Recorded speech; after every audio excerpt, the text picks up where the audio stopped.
पढ़ेंगे श्रीमद् भागवत गीता के भूमिका से शुरू करेंगे। चलो शुरू करते हैं। ॐ अज्ञानतिमिरान्धस्य ज्ञानाञ्जनशलाकया चक्षुरुन्मीलितं येन तस्मै श्रीगुरुवे नमः। श्रीचैतन्यमनोभीष्टं स्थापितं येन भूतले स्वयं रूप कदा मह्यं ददाति स्वपदान्तिकम्। मैं घोर अज्ञान के अंधकार में उत्पन्न हुआ था और मेरे गुरु ने अपने ज्ञान रूपी प्रकाश से मेरी आँखें खोल दी। मैं उन्हें सादर नमस्कार करता हूँ। श्री रूप गोस्वामी प्रभुपाद कब मुझे अपने चरण कमलों में शरण प्रदान करेंगे, जिन्होंने इस जगत में भगवान चैतन्य की इच्छा की पूर्ति के लिए प्रचार योजना मिशन की स्थापना की है। वंदेऽहं श्री गुरोः श्रीयुतपदकमलं श्रीगुरुणः वैष्णवाश्च श्रीरूपं साग्रजातं सहगणरघुनाथान्वितं तं सञ्जीवम् साद्वैतं सावधूतं परिजनसहितं कृष्णचैतन्यदेवं श्रीराधाकृष्णपादानः सहगणललिता श्रीविशाखान्विताश्रः। मैं अपने गुरु के चरण कमलों को तथा समस्त वैष्णवों के चरणों को नमस्कार करता हूँ। मैं श्री रूप गोस्वामी तथा उनके अग्रज सनातन गोस्वामी एवं साथ ही रघुनाथ दास, रघुनाथ भट्ट, गोपाल भट्ट एवं श्री जीव गोस्वामी के चरण कमलों को सादर नमस्कार करता हूँ। मैं भगवान कृष्ण चैतन्य तथा भगवान नित्यानंद के साथ साथ अद्वैत आचार्य गदाधर, श्रीवास तथा अन्य पार्षदों को सादर प्रणाम करता हूँ। मैं श्रीमती राधा रानी तथा श्री कृष्ण को श्री ललिता तथा श्री विशाखा सखियों सहित सादर नमस्कार करता हूँ। हे कृष्ण करुणा सिंधु दीनबंधो जगतपते गोपेश गोपिका कांत राधा कांत नमोस्तुते। हे कृष्ण, आप दुखियों के शाखा तथा सृष्टि के उद्गम हैं। आप गोपियों के स्वामी तथा राधा रानी के प्रेमी हैं। मैं आपको सादर प्रणाम करता हूँ। तृप्त कांचन गौरांगी राधे वृंदावनेश्वरी वृषभानुसुते देवी प्रणमामि हरि प्रिय। मैं उन राधा रानी को प्रणाम करता हूँ जिनकी शारीरिक कांति पिघले सोने के सदृश है, जो वृंदावन की महारानी हैं। आप राजा वृषभानु की पुत्री हैं और भगवान कृष्ण को अत्यंत प्रिय हैं। वाछाकल्पतरुभ्यश्च कृपा सिंधुभ्यव एव च पतितानां भावनेभ्यो वैष्णव्यो नमो नमः। मैं भगवान के समस्त वैष्णव भक्तों को सादर नमस्कार करता हूँ। वे कल्प वृक्ष के समान सबों की इच्छाएं पूर्ण करने में समर्थ हैं तथा पतित जीवात्माओं के प्रति अत्यंत दयालु हैं। श्री कृष्ण चैतन्य प्रभु नित्यानंद श्री अद्वैत गदाधर श्रीवासादि गौर भक्त वृंद। मैं श्री कृष्ण चैतन्य प्रभु नित्यानंद श्री अद्वैत गदाधर श्रीवास आदि समस्त भक्तों को सादर प्रणाम करता हूँ। हरे कृष्ण कृष्ण कृष्ण हरे हरे, हरे राम राम राम हरे हरे। भगवत गीता को गीतोपनिषद भी कहा जाता है। यह वैदिक ज्ञान का सार है और वैदिक साहित्य का सर्वाधिक महत्वपूर्ण उपनिषद है। निसंदेह भगवत गीता पर अंग्रेजी भाषा में अनेक भाष्य प्राप्त हैं। अतएव यह प्रश्न किया जा सकता है कि एक अन्य भाषा की क्या आवश्यकता है। इस प्रस्तुत संस्करण का प्रयोजन इस प्रकार बताया जा सकता है। हाल ही में एक अमेरिकी महिला ने मुझसे भगवत गीता के एक अंग्रेजी अनुवाद की संस्तुति चाही। निसंदेह अमेरिका में भगवत गीता के अनेक अंग्रेजी संस्करण प्राप्त हैं, लेकिन जहाँ तक मैंने देखा है केवल अमेरिका ही नहीं अपितु संस्करण प्राप्त हैं, लेकिन जहाँ तक मैंने देखा है केवल अमेरिका ही नहीं अभी तो भारत में भी कठिनाई से कोई प्रमाणिक संस्करण मिलेगा, क्योंकि लगभग हर एक संस्करण में भाष्यकार ने भगवत गीता यथारूप के मर्म का स्पर्श किए बिना अपने मतों को व्यक्त किया है। भगवत गीता का मर्म भगवत गीता में एक ही व्यक्त है। यह इस प्रकार है, यदि हमें किसी औषधि विशेष का सेवन करना हो तो उस पर लिखे निर्देशों का पालन करना होता है। हम मनमाने ढंग से या मित्र की सलाह से औषधि नहीं ले सकते। इसका सेवन लिखे हुए निर्देशों के अनुसार या चिकित्सक के आदेशानुसार करना होता है। इसी प्रकार भगवत गीता को इसके वक्ता द्वारा दिए गए निर्देशानुसार ही ग्रहण या स्वीकार करना चाहिए। भगवत गीता के वक्ता भगवान श्री कृष्ण हैं। भगवत गीता के प्रत्येक पृष्ठ पर उनका उल्लेख भगवान के रूप में हुआ है। निसंदेह भगवान शब्द कभी कभी किसी भी अत्यंत शक्तिशाली व्यक्ति या किसी शक्तिशाली देवता के लिए प्रयुक्त होता है, और यहाँ पर भगवान शब्द निश्चित रूप से भगवान श्री कृष्ण को एक महान पुरुष के रूप में सूचित करता है। किंतु साथ ही हमें यह जानना होगा कि भगवान श्री कृष्ण एवं पूर्ण पुरुषोत्तम भगवान हैं।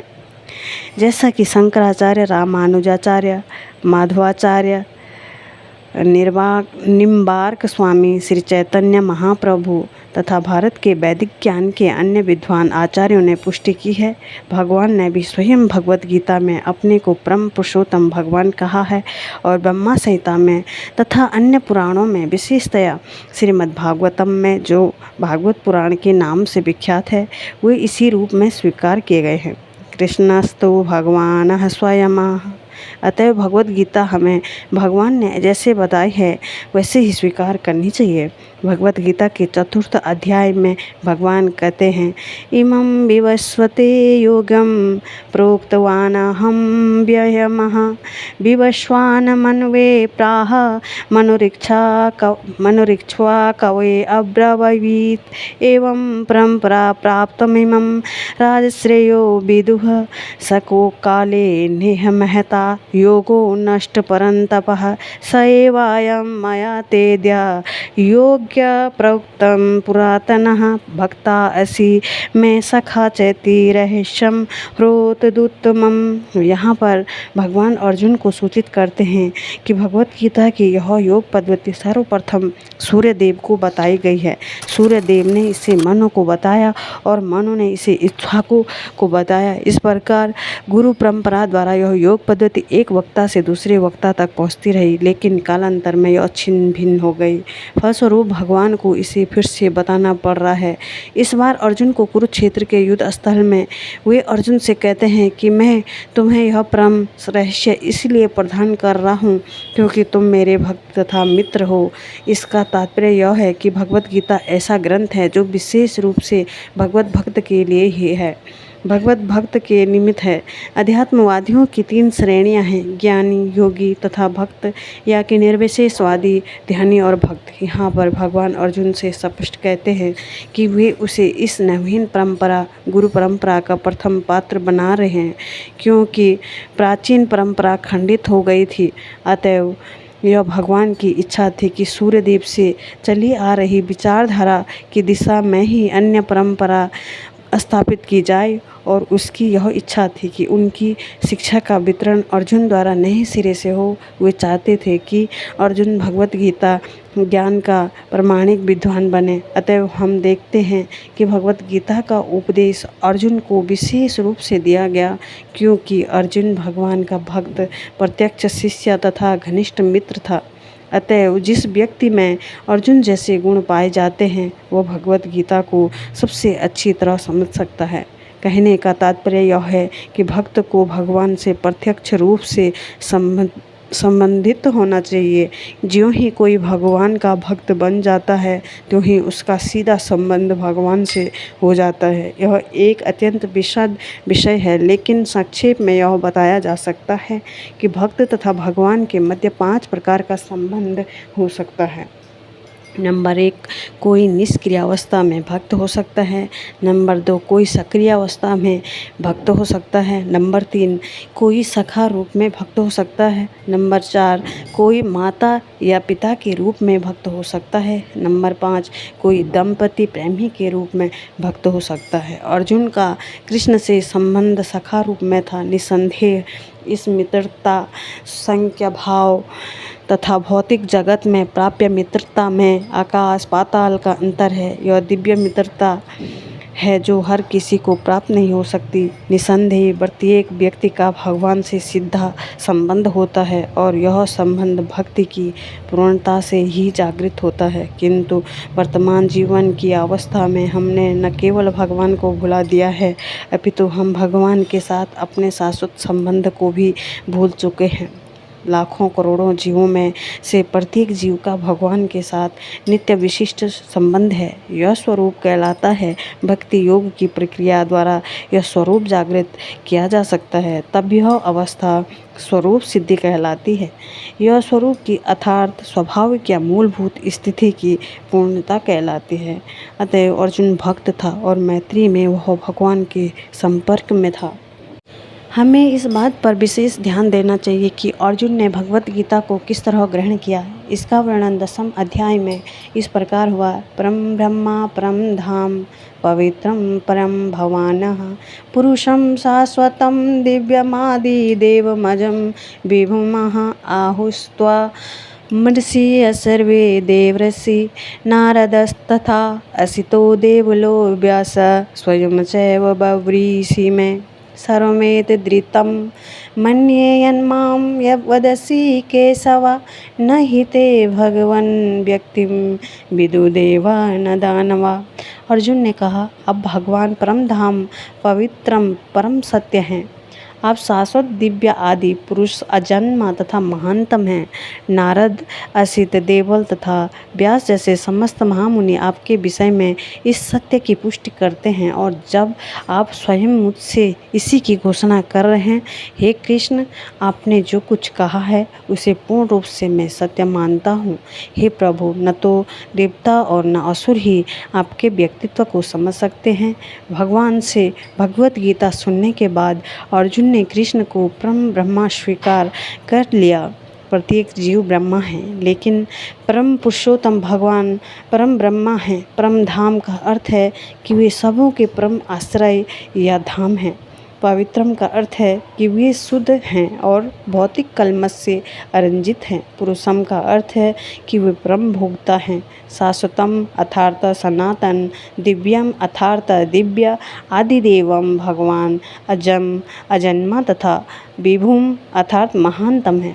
कोई यह सोच सकता है कि चूँकि कृष्ण अर्जुन के मित्र थे, अतएव अर्जुन यह सब चटकारिता के रूप में कह रहा था। लेकिन अर्जुन भगवत गीता के पाठकों के मन से इस प्रकार के संदेह को दूर करने के लिए अगले श्लोक में इस प्रशंसा की पुष्टि करता है, जब वह यह कहता है कि कृष्ण को मैं ही भगवान नहीं मानता, अपितु नारद असित देवल तथा व्यासदेव जैसे महापुरुष भी स्वीकार करते हैं। ये सब महापुरुष हैं, समस्त आचार्यों द्वारा स्वीकृत वैदिक ज्ञान का वितरण प्रचार करते हैं। अतएव अर्जुन कृष्ण से कहता है कि वे जो कुछ भी कहते हैं उसे वह पूर्ण सत्य मानता है। सर्वमेत धृतम मन्ये, आप जो कुछ कहते हैं उससे मैं सत्य मानता हूँ। अर्जुन यह भी कहता है कि भगवान की व्यक्तित्व को समझ पाना बहुत कठिन है, यहाँ तक कि बड़े बड़े देवता भी उन्हें नहीं समझ पाते। अतएव मानव भक्त बने बिना भगवान श्री कृष्ण को कैसे समझ सकता है। अतएव भगवत गीता को भक्तिभाव से ग्रहण करना चाहिए। किसी को यह नहीं सोचना चाहिए कि वह कृष्ण के तुल्य है, नहीं, वह सोचना चाहिए कि कृष्ण सामान्य पुरुष हैं या कि एक महानतम व्यक्ति हैं। भगवान श्री कृष्ण साक्षात पुरुषोत्तम भगवान हैं। अतएव भगवत गीता की कथानुसार या भगवत गीता को समझने का प्रयत्न करने वाले अर्जुन के कथानुसार हमें सिद्धांत रूप में कम से कम इतना तो स्वीकार कर लेना चाहिए कि श्री कृष्ण भगवान हैं, और उसी विनीत भाव से हम भगवत गीता को समझ सकते हैं। जब तक कोई भगवत गीता का पाठ विनम्र भाव से नहीं करता है तब तक उसे समझ पाना अत्यंत कठिन है, क्योंकि यह एक महान रहस्य है। तो भगवत गीता है क्या? भगवत गीता का प्रयोजन मनुष्य को भौतिक संसार के अज्ञान से उबारना है। प्रत्येक व्यक्ति अनेक प्रकार की कठिनाइयों में फंसा रहता है। जिस प्रकार अर्जुन भी कुरुक्षेत्र युद्ध करने के लिए कठिनाइयों में था, अर्जुन ने श्री कृष्ण की शरण ग्रहण कर ली। फलस्वरूप इस भगवत गीता का प्रवचन हुआ।